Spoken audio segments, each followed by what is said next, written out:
This is not part of the Phantom Pain. This is standalone prologue. I mean, it has the advantage of not trying to adapt a card game that already exists into a digital form, right? It's existing purely as a digital card game. Hearthstone!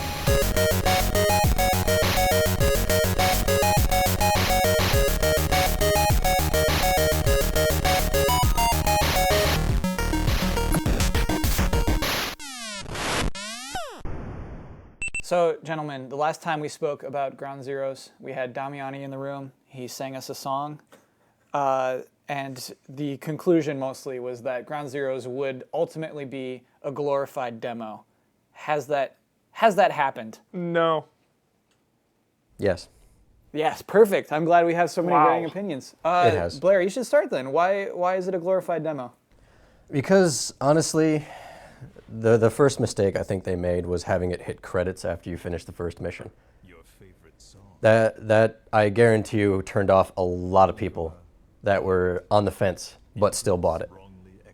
You know, you play it for, and I'm going to be honest with you, a lot of people were saying, oh, it's only 2 hours or whatever. I actually finished it in 1. Yeah, me too. 72 minutes was my first play. I was around 66. Yeah. And I explored, I did, walked around the grounds, killed a lot of people, tried out the new mechanics, but I was convinced that most people would said 2 hours, it would take me at least 3, because I usually take my time with it. Mm-hmm. And I finished it in 66 or so. Yeah.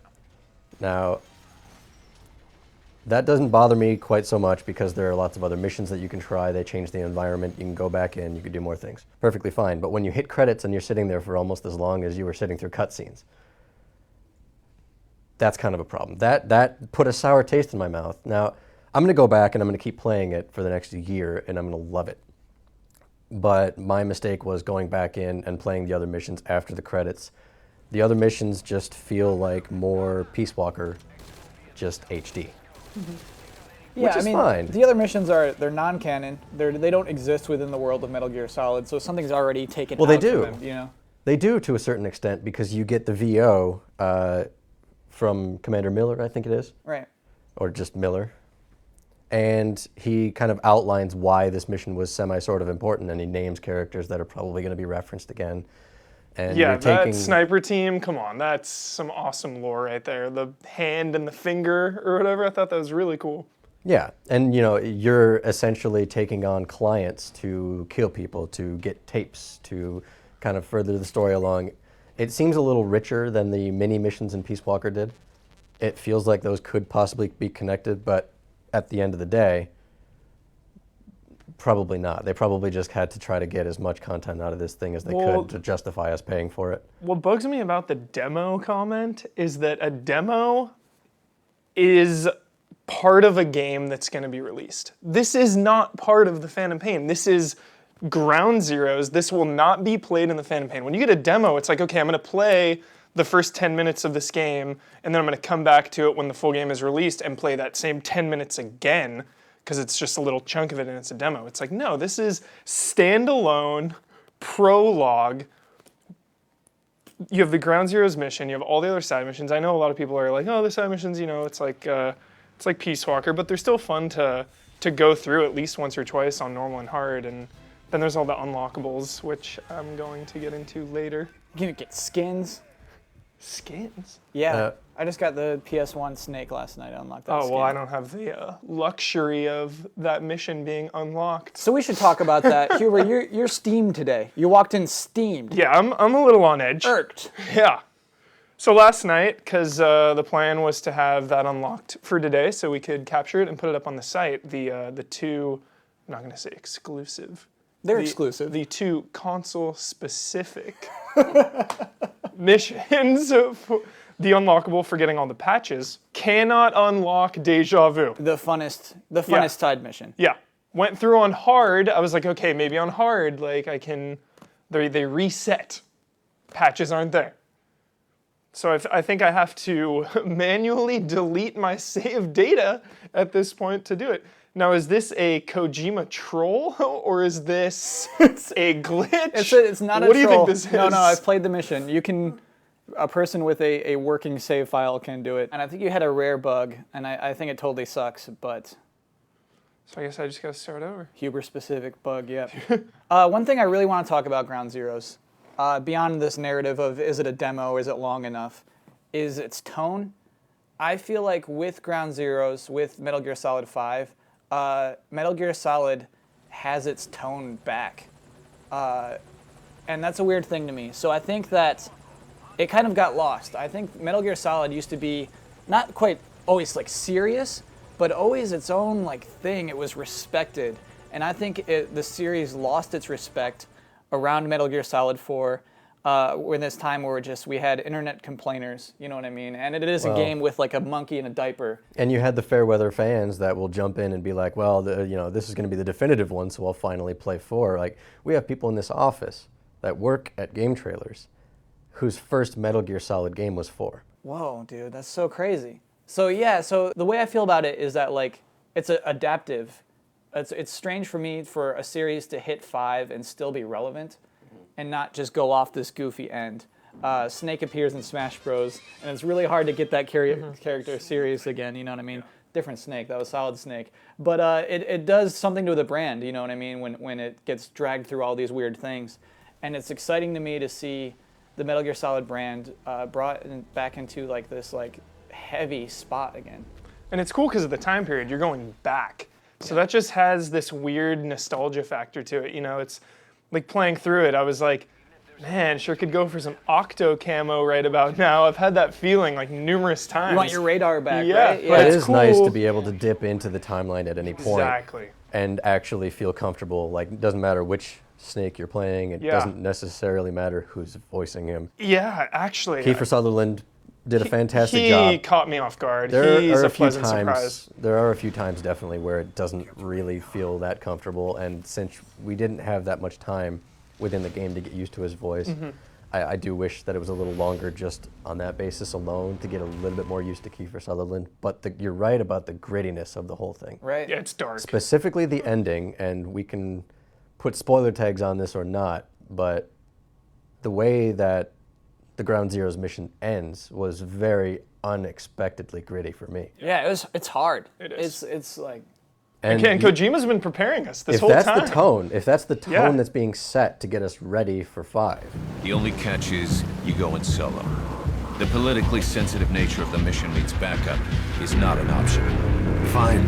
I like some alone time now and then. one last thing I did want to talk about is, and it kind of ties into Kiefer, it ties in everything. I feel like Ground Zeroes is a buffer. I feel like Ground Zeroes exists to get us prepared for Phantom Pain, get us more familiar with Kiefer Sutherland, get us more familiar with all these new mechanics and everything. So when Phantom Pain comes out, we're hitting the ground running. We're ready to call helicopters. We're ready to listen to the guy from 24 be Snake. How do you feel about that? all those things are the benefits that we can get from it, but you can't really ignore the fact that this was more likely put out because A, they couldn't get the game ready for this year, and B, they had this thing that they put together, this mission environment with all of the teaser material that maybe it either didn't fit into the game or it made the game too long or whatever. I mean, Kojima teased us saying that he needed to do rewrites of like part 1, part 2. He was teasing us about inconsistencies and all this stuff. Whether you believe him or not, that's completely up to you. But it would make sense to me that if he actually did do rewrites, regardless of how Phantom Pain turns out, Ground Zeroes didn't necessarily fit into it, but they still wanted to put it out there and get money off of it. They're like, hey, we've got this thing. It's a neatly put together package. Why not give our fans something early, something to look forward to? I don't think they put it out there necessarily to prepare us for anything, but it is an obvious benefit for us having it a year early and seeing what's to come. In the conversation earlier, one of the main questions we posed ourselves is when we pay for this and we play it and we look back on it at any given time, do we say that we wasted our money? Right. I certainly do not feel bad for spending $30. I would not have felt very bad for spending $40. Mm-hmm. Now, the comments I made earlier about feeling like it is kind of a demo, it is. I think it is, but I don't feel bad for having spent the money, and I'm going to continue playing it. I will play it again tonight. I will play it again this weekend. And after I get 20 hours out of this thing, I'm not going to feel the same way I did today. Yeah. I'm going to be happy that I spent the money on it. I'm going to be happy that I have another game to play on my PS4, and it looks gorgeous and it plays extremely well. And it's just fun thinking about the possibilities of Phantom Pain. Like, now that you've played Ground Zeroes, it's like I can't even imagine how crazy it's gonna be. Like, the Ground Zeroes base is like, okay, go rescue these people right here. Whereas Phantom Pain, 200 times bigger, is gonna be like, go rescue someone that's 30 minutes by horse that way. Here you go. Like, And the sun is rising. sun is rising, open-ended, just total There's a freedom. whale made out of fire. Oh my god. I'm ready. I'm so ready. Let's just have fun! Hearthstone! So I heard it's pronounced Hearthstone and not Hearthstone. Hearth. Yeah, even though when I look at it, I guess those were in the game. Wait, this made you replay and reinstall World of Warcraft. I played, which yeah. makes me dislike the game a little bit more. Are you sure wasn't it not Final Fantasy XIV that made you reinstall World of Warcraft? No, it definitely wasn't Final Fantasy XIV. I feel like I'm playing Final Fantasy XIV by proxy of living with Mike. I'm glad it knows it's like uncynically knows that it's a computer program and it's fine with that. I mean, it has the advantage of not trying to adapt a card game that already exists into a digital form, right? It's existing purely as a digital card game, and I think there's a lot of advantages to that. But you talk about magic. One of my favorite things about Hearthstone is it takes a lot of the micromanagement out of it, which at first sort of sounds like a negative, but I really like, that you don't have to worry about land, right? You can't get mana fucked. You can't get mana fucked Yeah. because the way mana is doled out is almost entirely automated. Like, you get one more mana each turn, and you can each card has a certain mana cost, so you're limited based on what turn you're on, essentially. It's a weird kind of arms race, I feel like, because each player is kind of playing the same. They do some brilliant stuff, like the coin. The second player gets that extra Right. bit of mana. Right. That's some cool stuff. But it's interesting because, like, later on in the game, you can actually play like your heavy hitters, or you can play a bunch of cards at once, which is something that's can be pretty rare in some other of these games that are resource driven. Something that I really wanted to bring up about Hearthstone is, you talked about this in your preview. It's very streamlined, right? Like a lot of Blizzard games, but it's almost like deceptively simple. Like the mage, right? Her class ability is if you spend 2 mana, you can do 1 damage to a minion or a player. And I just kind of initially, for some reason, I was like, okay, I'm just going to use it to do a little bit of extra damage in my turn if I have the extra resources. But as you go on and you watch other people, like I've probably been watching more Hearthstone on Twitch, learning things, than I have actually playing it. You can do this really cool thing where you spend the mana to damage a creature that has Enrage. And then they get plus and then they 3 get, or and you're something. like, just that little wrinkle. I feel like there's a lot more to the game than I initially thought there was. Again, it is simple though. Like, have you dealt with you played as a mage? Have you dealt with secrets? It's the only time you can ever affect the other side's board on their turn. And It's like trap cards, there's not too many secrets though. Like, if you're playing against the mage, there's like 3 possible secrets. I think a hunter only has a couple as well. So it leaves A hunter has a very few of them. It leaves and those are actually called traps, right? There's very little kind of mystery, and the simplicity is good because playing interrupts and stuff like that. That's the crazy stuff that's going on in those games, and like that's where things get complicated. And it's kind of balance things out. But it's funny, like the Enrage little trick. That's cute, but I felt like something like if you had played Magic, you remember the Tims. I forget what they were actually called. They were the blue 1/1s that tap to do 1 damage. Okay. Like that added so much more to a control deck that blue had. It was so much more of a threat. And I'm not saying that's completely absent here, but it's less of a real driving force than it was in a They game totally like moved that to red, though. Blue can't do stuff like that anymore. Well, red always had the kind of direct damage, but there was always that kind of like threat on the table instead of threat in your hand sort of stuff. The randomness and the luck of the draw, and I feel like, well, it's certainly present.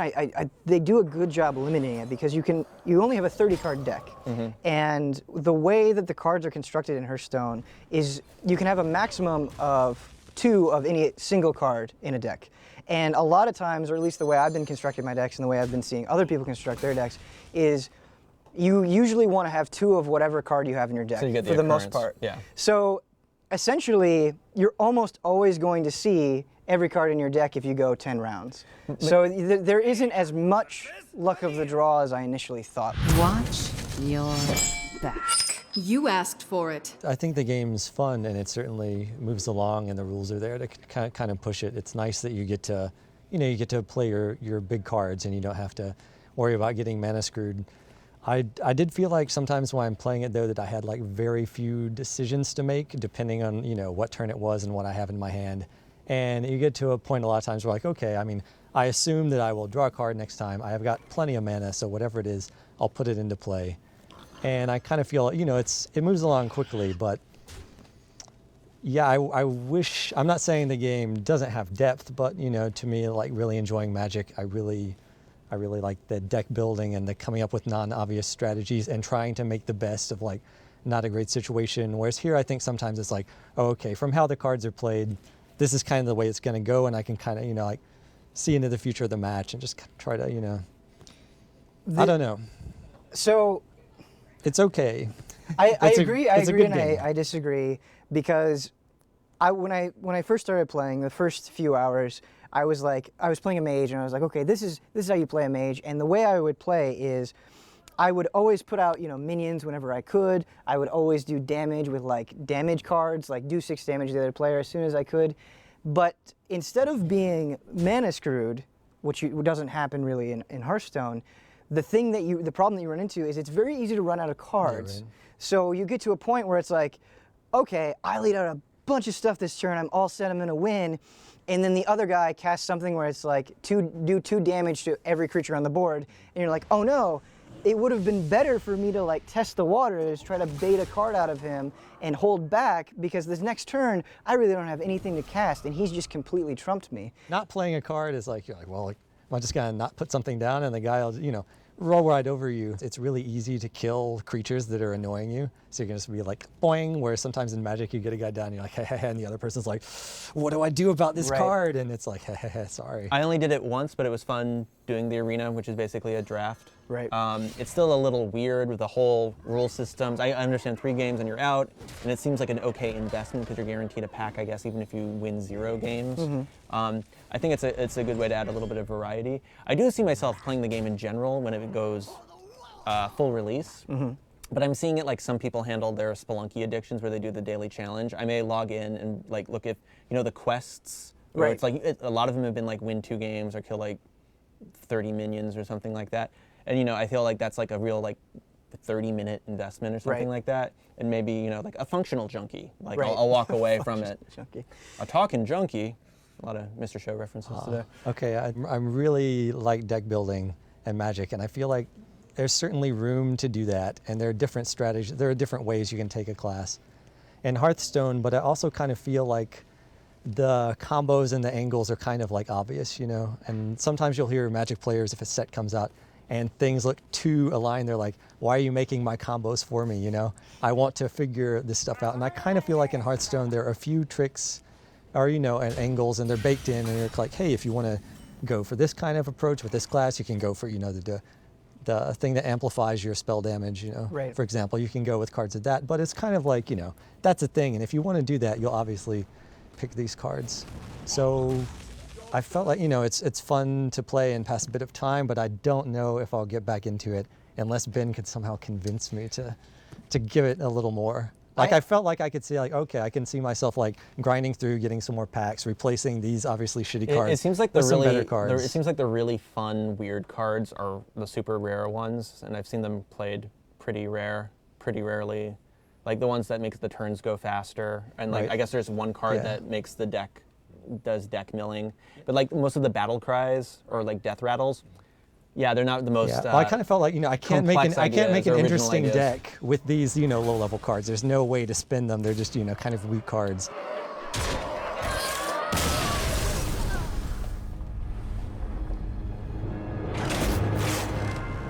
One thing that I wanted to bring up, the Magic comparison is a focal point of this talk, and I feel like it's a little bit unfair, right? Like, oh yeah, I mean, they're different Magic games. has been around for a long time and It's the Godfather. has had a chance to redefine itself numerous times, and I feel like, Hearthstone could certainly use more cards, and I do sort of agree with you. One of my problems with it is because it uses classes, people are like, this is the best class, use this class. And then you see everyone use that I do think it'll get more nuanced and have more stuff eventually, but right now, it's really good for what it is, and I can only see it getting better, you know, over the next couple of years. Oh yeah, I mean, for them to, like, you know, Blizzard making a card game and for it to be, you know, good right out of the gate, I think that's, you know, that's certainly something. Right. Whether you like the, you know, the little wild bullshit quotes when you click on the dudes who are, I like the interactive sets. I've got a funny voice, you know, that shit. Oh, Ryan loves clicking on the fire. It's great. Yeah, starting that fire. Yeah. You think there'll be a The little real money interactions. auction house? No. Did you ever get around to playing Card Fighter Clash on the Neo Geo Pocket Color? I have played it a little bit, and that's a really good game. The Neo Geo, man, SNK.